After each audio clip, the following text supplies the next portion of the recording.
cloudy. A chance of showers in the morning, then showers in the afternoon. Not as cool times in the mid-50s. South winds.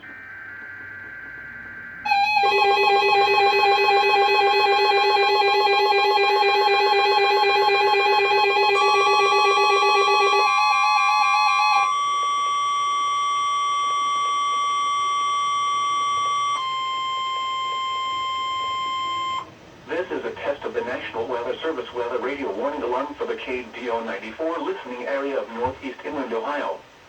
During potentially dangerous weather situations, specially built receivers are automatically activated to warn of the impending hazard.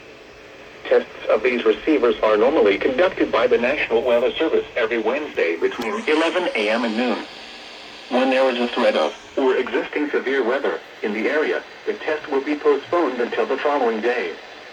This ends the test of the NOAA weather radio warning alarm.